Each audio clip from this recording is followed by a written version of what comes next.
This is Pine Lake Farm. This is a centennial farm, which means that it's over 100 years old. It was founded and established in the 1850s, and it was begun with a log cabin. It was then, in 1885, purchased by Wilhelm and Maria Bruni, where they lived in the log cabin with their 11 children. It today is on a house tour with the Heritage House Museum. The Heritage House Museum has had an annual house tour. It's called the XMAS Stroll for 32 years. This year, Pine Lake Farm is one of the featured homes. The house is now been added to on several different renovations. After the log cabin, a kitchen was added, and then a Victorian section in 1905, and in 2000 we additionally added some living space on the second floor. We are entering the front porch of the home. It is decorated for the Heritage House Museum tour today. This is December 3rd, 2017. We are entering the first floor front door. All of the woodwork in the home is original woodwork. It was hand carved much of it by our great-grandfather. We are now going into the original log cabin. This was what was on the property in 1850 and purchased in 1855. A few features of the log cabin are, as you can see ahead, are the exposed logs. The dining room set is the original set from Hulda and Martin Bruni. They were married in 1910. The place settings were a wedding gift to them from Hulda's sisters. There are two German prayer books on the table. One is embossed with Martin Bruni's name, and the other one is with Hulda Bruni's name. They were a religious family.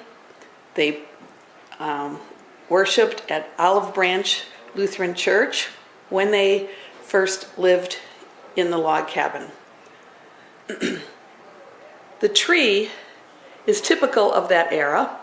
It has tin candle stands, and the tree would have been lit at Christmas Eve with actual candles on it. The doll is Helen Bruni's. The high chair was Helen's, and she was born in 1915, so that is over 100 years old. On the buffet is an original set of a compote, creamer, sugar, butter, and spoon holder that was Grandfather Wilhelm's when they moved to town. A couple of other features of the room are the hall tree that was our Aunt Hannah's. She lived in St. Louis. She also did the artwork in here, and it fits very finely in a log cabin.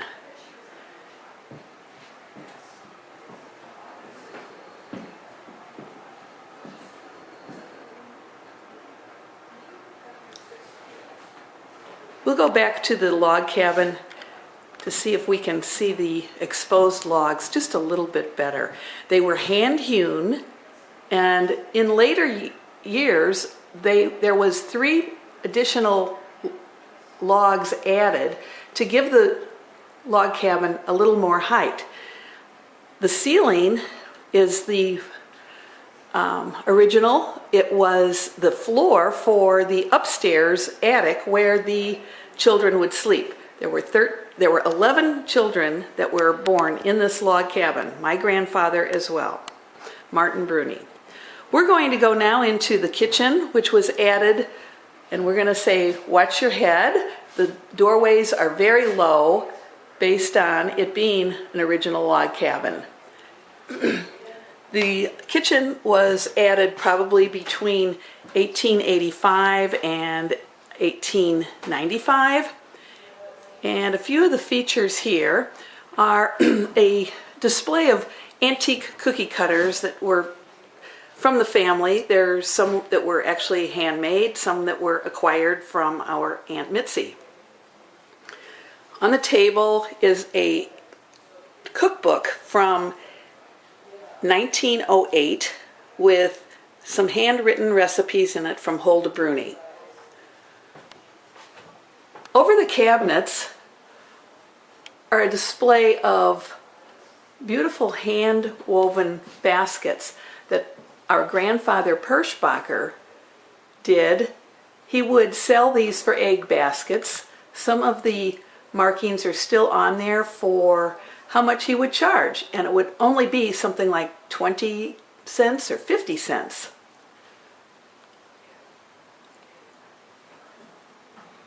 The sink is over here now because we have running water.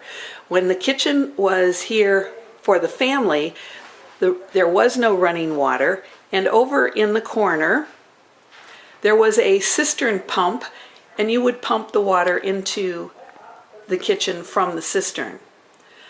Up on top of the refrigerator is a little feather tree that our mother, Helen Bruni Perschbacher, would take with her to her school. She taught at Hogshead School in Covington, and she would take it there and put it on her desk. And last, there is a gumdrop tree that is from our era, and it is from about the 1950s. We're going to now move into the next area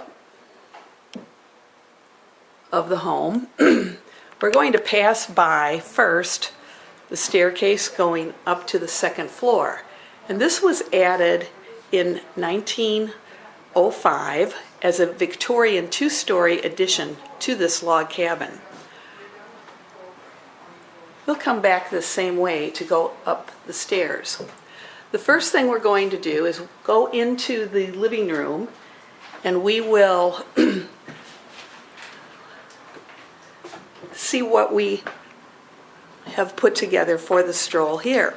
First, there is a fireplace that is not original to the home, but it has served a great purpose. It originally was a wood-burning stove in this room. Above the fireplace is a portrait of the immigrant founder of the homestead, Wilhelm Bruni. His first name was Johann Wilhelm Bruni. They called him Wilhelm. On the mantle are two beautiful green vases that were Hulda Bruni's mother's, Anna Draghi. There's an iron Santa Claus that was Helen Bruni's. It was probably one of her little toys. It also was a bank. In front of the fireplace is a little red table and two little red chairs with two dolls on them that were Helen's. These dolls are over 100 years old as well. Next to the one is a wicker rocking chair with Helen's little bronze shoes and a book in German. Next is a little china cupboard that has original ironstone china in it that Helen would have played with. There is a miniature stove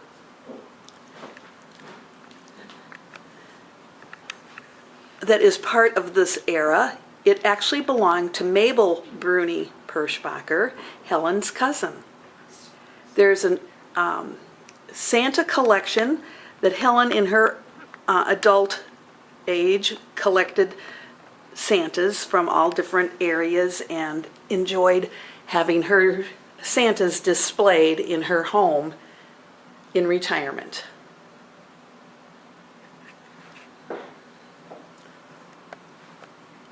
We have a Victorian Christmas tree in this room that the ornaments are from this era. They are actually from the Marshall Field's display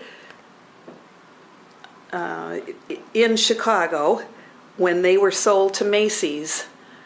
They were purchased and are quite fitting for the Victorian era in this room.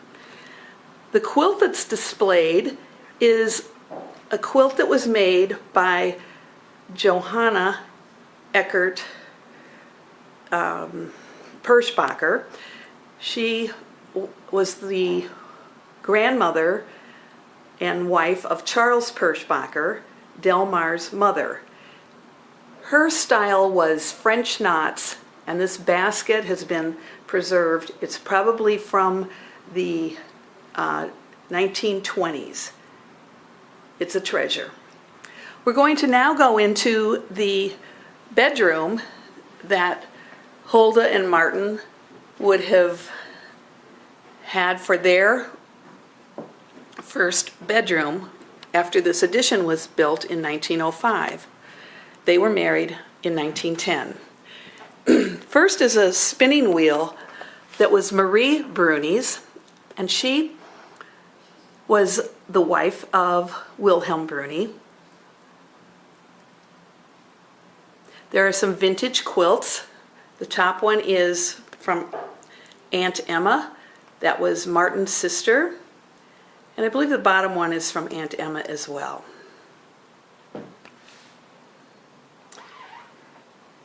Next we see a cradle. This cradle was made by Charles Perschbacher, Delmar's father, and 3 children, Cora, Karen, and Susan, were rocked in that cradle. We have a bubble tree that actually works. It's probably from the 1930s or 40s. There is a picture of Helen and Delmar, of their wedding picture. We call them the greatest generation.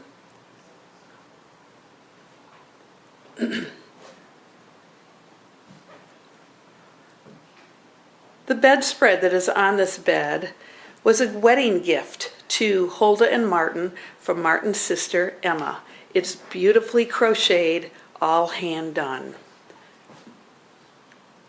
And above the bed is quilt blocks that are from a quilt that was needing much restoration, and it was framed and displayed now to enjoy.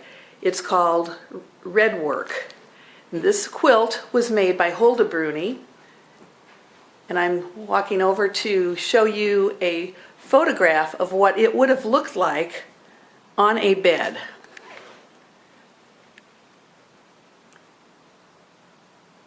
It was in poor condition, and rather than not be able to enjoy it at all, it was cut for this display.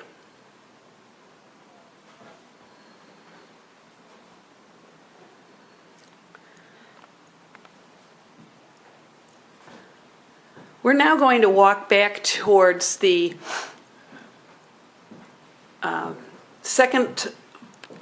staircase up to the second floor. On our way there, I'll point out one more thing in this room. The woodwork and the transoms are all hand done, all still preserved from that era in 1905. We'll make our way now up to the second floor, but first there's a little display of some aprons that were Cora, Karen, and Susan's that Aunt Claire would make for them to wear when they would come over and have dinner. They must have been very messy. And up there is a little snowman that was made by Gussie Brower, a friend of Hulda and Martin's. Here is a display of a love letter that Delmar wrote to Helen before they were eloping to get married in Missouri. It is very sweet. It describes how they were going to meet and when they were going to meet.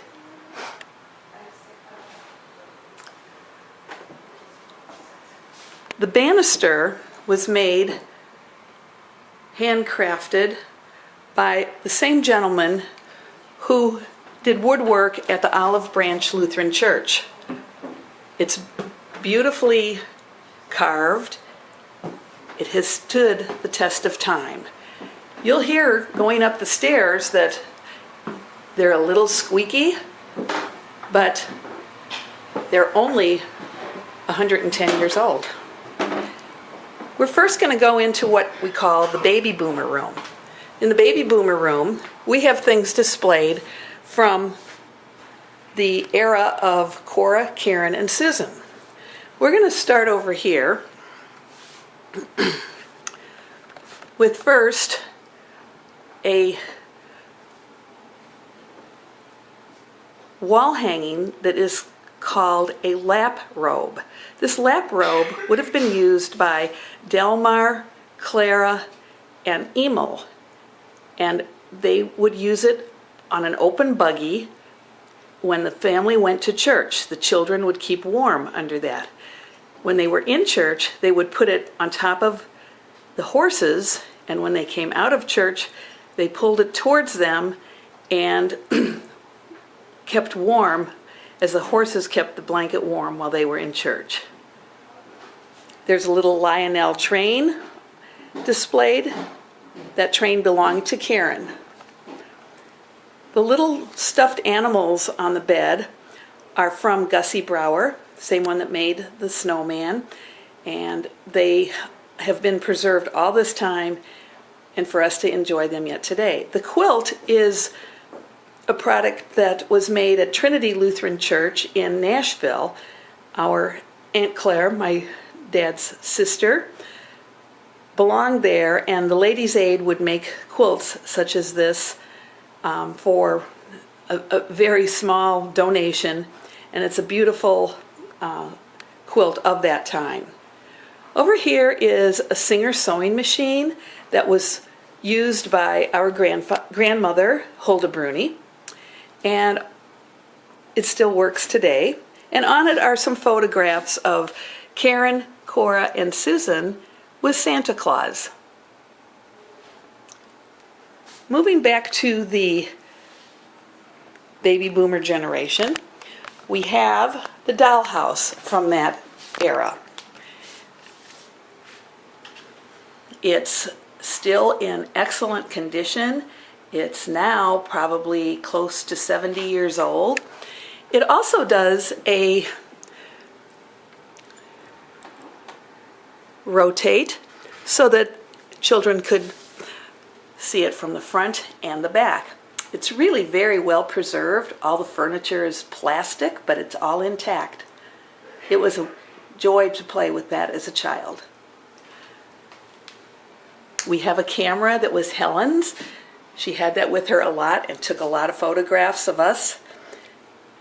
A painting from our Aunt Hannah. And then some games and toys that the baby boomers played with.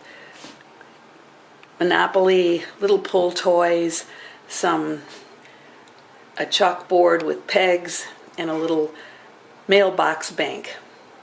We have books from that era. We have the Uncle Wiggily. We have The House That Jack Built, Story a Day, and we have Tinker Toys. That was something that was quite common to have of that era.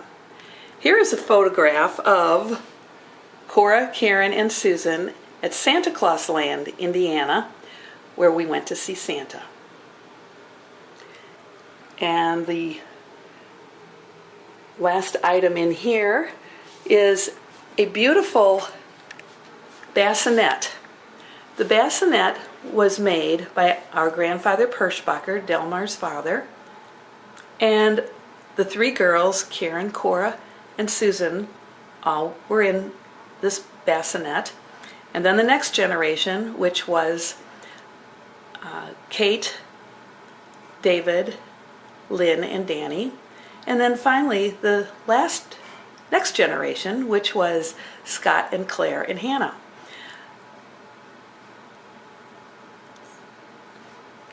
Here is a photograph of Cora in 1941 in that bassinet. We are now going to move to the next displayed room, go through a hallway that was originally into the attic of on top of the log cabin, and that's where the children would have slept. To get there, you have to go down 2 steps, onto a landing, up another step to a landing, and then still another step. So you can see that the home was built on at varying different times. In the hallway here, we have a chest that was our great-grandfather Wilhelm and Maria's, and we have leading now into what we call the Generation Next and Generation X displays. The furniture is Delmar and Helen's. It's the waterfall style. And on this side is the Generation Generation X, with some of their games and toys and a lot of the things that they had as little children. We have an HO train set. We have some quilts from that time. We have a little stuffed dog and a cute little car that Delmar made for David. Here we have a Christmas tree and some books. Technology changed and we have VHS and an Atari. And here is a picture of that generation. Clockwise, upper left, Danny with Santa, Lynn, Kate, and David. The bedspread is from that era, a vintage quilt. We have 2 bears that were Linny's, and one of these bears one year ended up in a Christmas tree when her cousin David got so frustrated with her taunting him with it that he took it and threw it into the Christmas tree. It's not been a story we ever forgot. Here is a Christmas tree of that time with tinsel, big bright lights, cute little wooden ornaments. There's a Lego set. Now we're moving towards Generation Next, which are Scott, Claire, and Hannah. There's a Thomas train set under the tree.